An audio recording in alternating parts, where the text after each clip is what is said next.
مخصوص بقیه حکایت.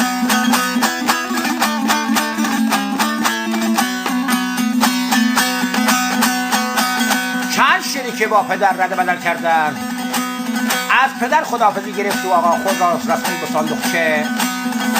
صندوقچه را برداشت کنار گذاشت، بازوبند را بست به بازو آقا، توی صندوقچه سوار شد و بیرون شد به کنگره فلکی. با طلفت العین خود را رسوند به گلستان ارم. وقتی که صندوقچه آمد پایین، آقا از صندوقچه آمد بیرون، نگاه کرد به مثلی که خزان کرده خزانه.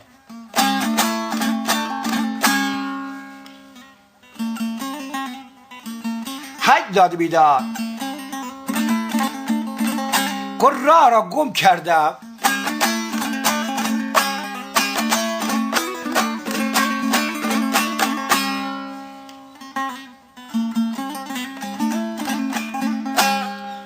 بر بگردم به صندوقچه سوار میشم میرم، اون خط سیری که اول آمدم با اون خط سیر میام. یک چند قدمی برداشت رو به طرف صندوقچه، گفت برم یک همیرم گردش کنم آقا، ببینم اینم چطور گلستانیه که خزان کرده. از این خیابون بو خیابون، از اون خیابون بو خیابون، از اون خیابون بو خیابون، از اون خیابون بو خیابون، رسید دم چهار خیابون. آقا خدا بده برکت، چنون پریزاد ریخته که آیسا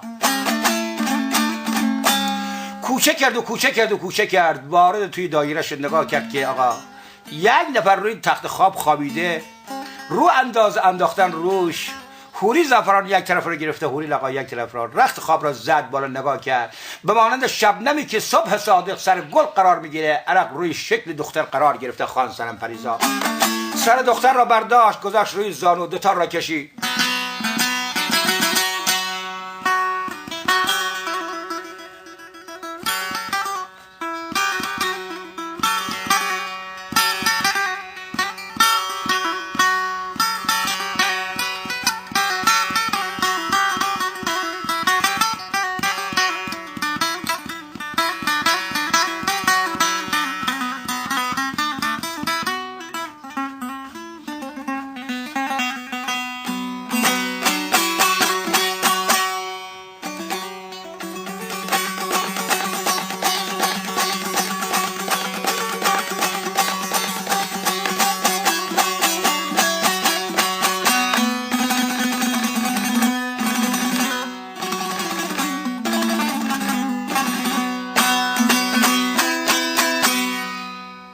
صدای ساز رفت به گوش باز. خان صنم پریزاد گفت همین رخت خواب را از روی من بردارین، قلبم یک کمی گرفته شده، بذار شمالی به بدن من بخوره.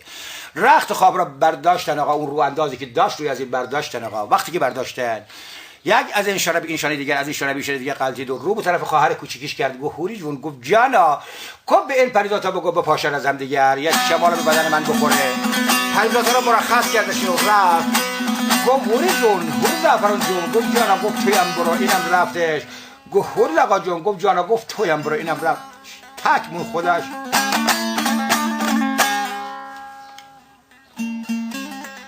ای قایم جان،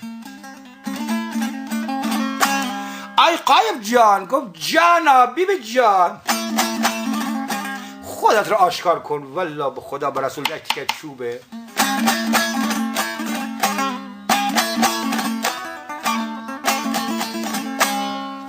اما افسوس میگه بر سیاه دل چه سود خوندن بس.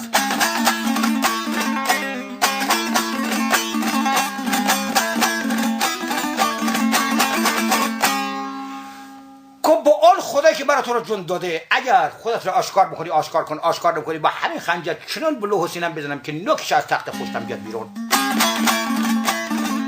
دست را انداخت، دست مبارک دختر را گرفت، گفت یا باش با هم دیگه بریم.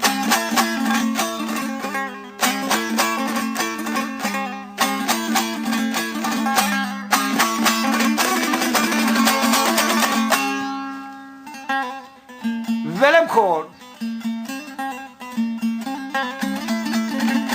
گفت ول کردنی نیست، قسم بخور، آدمی ذاتم من، حالا که راستی و ماستی من آدمی ذات بدبوی شما پریزات ها. اگر بوی آدمی به بدن شمون به حساب وارد بشه، به حساب یا مخلوط بشه یا به حساب لباس آدمیزاد با لباس شما بخوره، بویش دستش چغله، بدنش چغل داره.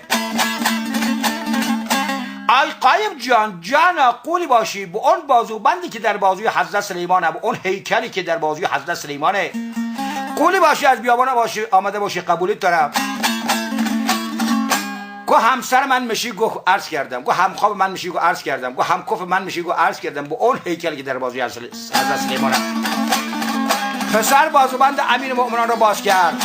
وقتی باز کرد دختر به قد و قامت، شکل و شباهت، روح و رفتار و اندام و ترکیب و حسن و جمال و فهم و فراست، اینم به حساب از بهشت نسب ببره، از اون سیب بهشتی نسب ببره. خوش گذشت به دختر، دست انداخت تا رو برداشت، زد گیره بغل چند غزل در وصف اوصاف یارش، شهر نظر گذارگوید و بنده از کنم.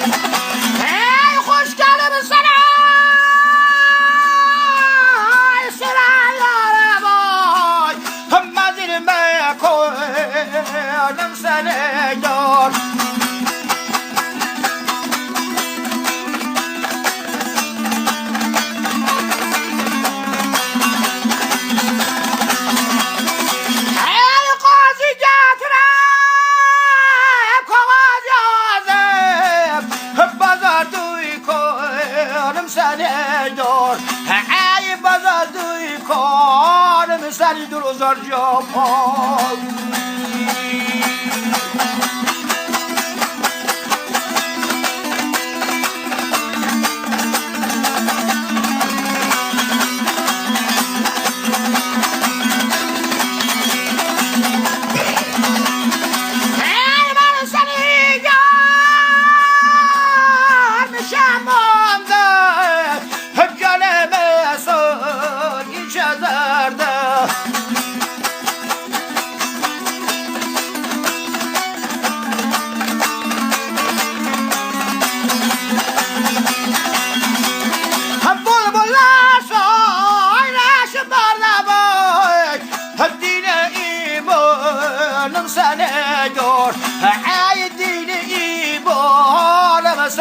زار جا پایی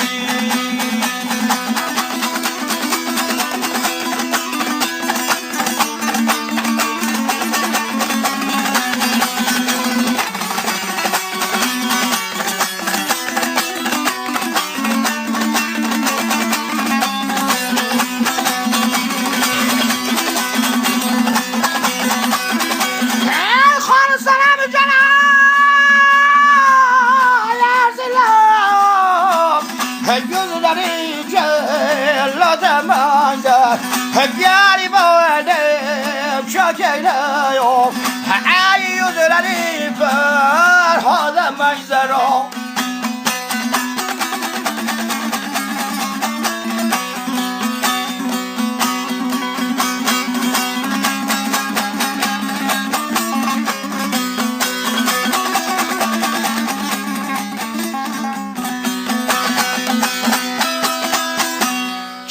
شعری که در وصف اوصاف گفت. اون وقت آقا اینجا مدت 7 سال عیش و عشرت کردن. پس از مدت 7 سال آقا شبی از شبها پدر و مادر را در خواب دید. وقتی که پدر مادر را در خواب دید اون وقت حرکت کرد. وقتی که حرکت کرد مثل شخص مارگزیده به همدیگر میپیچه. و به حساب خان سنم پریزاد برداشت گفت آی عذر جون. گفت جانا. گفت مگر مندم باشقه یارم بار. گفت مگر به غیر از منم یار دیگه داری؟ گفت نه. گفت پس چرا امشب همچنون به حساب جوره های حال داری؟ گفت از پدر مادر خاطرم رسیده، اگر یار منی بفرما، اگر یار منم مثل خداحافظ که رفتم.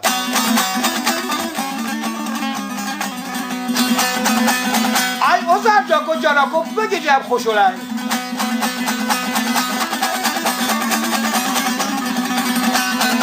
گفت امشب رو خوش باشیم تا فردا ببینیم چی میشه. گفت نه قول بدی. آذر جان گفت جان، گفت میدونی نه، گفت نخیر، گفت اگر مخا خودت رو به آتش بندازی اول من میندازم، مخا از کو خودت پرت کنی اول من خودم رو پرت میکنم، اگر مخا به دریا بندازی من خودم رو میندازم. خیال نکنی یک وقتی که من بی وفایم، بی وفا نیستم، با وفایم. امشب هم خوش بودن به خوشی رفقا.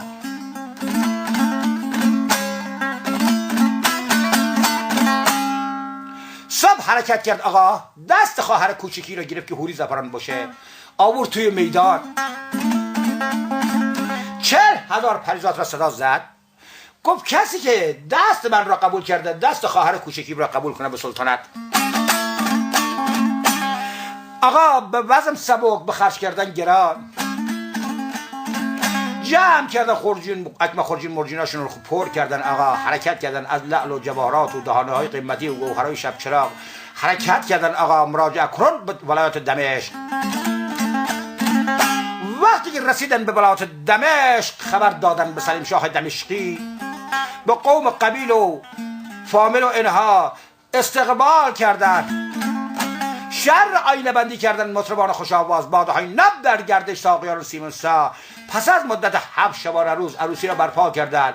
اونجا رسیدن به مراد مطلب شد. بندم رسیدم خدمت سروران، آقایان را خدا قسم بدم به فرق شکافته علی، هر کس که به حساب دور بر همراه را گرفته و گوش میکنه و نوار میگیره، منبت به نوار همراه گوش میکنه، علی یارشون باشه، خدا یارشون باشه، بندم نوکر شما.